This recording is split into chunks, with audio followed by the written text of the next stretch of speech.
My name is Llana Barber, and I'm in the American Studies department. I teach a number of different courses here. I teach immigration history, I teach urban history, I teach the history of U.S. imperialism and U.S. foreign policy and intervention overseas. And I would say the connecting thread in all the different courses that I teach is that I'm trying to understand the very complicated present that we're in. I look around at the world that we're living in right now, and I see tremendous injustice and oppression and inequality and unfairness. And for me, I grew up very idealistic. I grew up really believing that we lived in the best country in the world, in the United States. And I still have a real vision for what this nation could be. But I think that we are not living that vision. We are far from living that American ideal. And so I, somewhere along the line, developed this faith that the only way to create a better future is to understand the present that we're in, and the only way to understand the present that we're in is to understand how we got here. And so history became for me a way of excavating the past, of understanding the past, to try to understand the present and thus build a better future. And specifically in terms of immigration and urban history and the history of U.S. imperialism, these are, to me, the historical developments that have most shaped the unjust and unequal present that we live in right now. Latino City is a history of Lawrence, Massachusetts, which with the 2000 census became the first Latino majority city in New England, and is today about 75% Latino, mostly Dominican and Puerto Rican.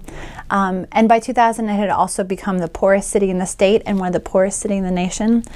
And so I really just wanted to understand how this small city up on the border of New Hampshire in pastoral New England had become such a profoundly Dominican and Puerto Rican city, and why it was suffering so deeply economically.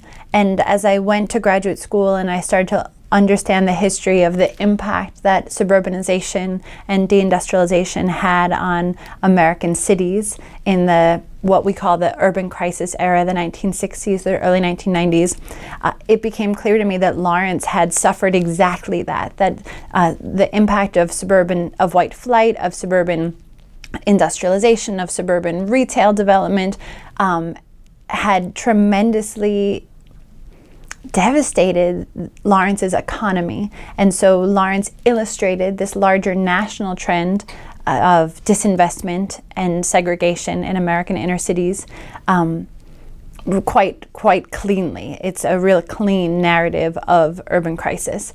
And yet also, when historians talked about urban crisis in the past, they talk about it as something that impacted only urban African American communities. And in Lawrence, this heavily Latino city was clearly a different story that was going on. Here you had Dominicans and Puerto Ricans who had been pushed from their home countries largely by this long history of U.S. intervention there. They'd been pushed or displaced effectively by U.S. imperialism, and they had arrived to this American dream, arrived to stateside United States not to find opportunity, but to find segregation, disinvestment, and urban crisis. And so I believe that the history of immigration and the history of urban crisis are the two most important developments in the United States in the late 20th century. And Lawrence showed their intersection so cleanly. It showed how Dominicans and Puerto Ricans had to struggle against urban crisis, showed the activism that they were engaged in to claim and then transform the city,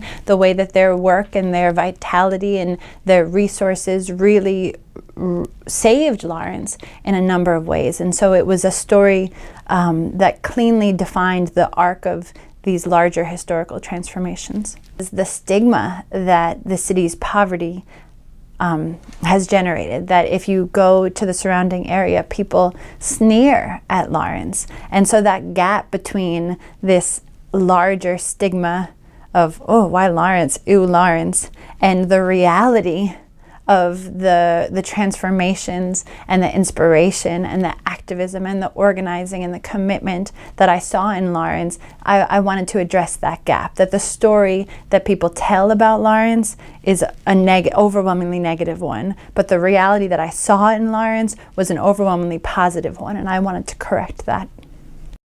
I believe that migration is a fundamental human right. I believe that our efforts to exclude people who are looking for a better life are unethical. It's the Kenneth Jackson Award from the Urban History Association, which goes to what they consider to be the best book in North American urban history in any given year. And so as an urban historian, as someone who is focused on writing about the history of urban crisis specifically, to have my book recognized in this way is really absolutely tremendous. And I hope that it brings attention to Lawrence. I hope that it brings respect to Lawrence and the people who have shaped Lawrence's history. I really hope it manages to amplify the voices that I'm talking about in the book.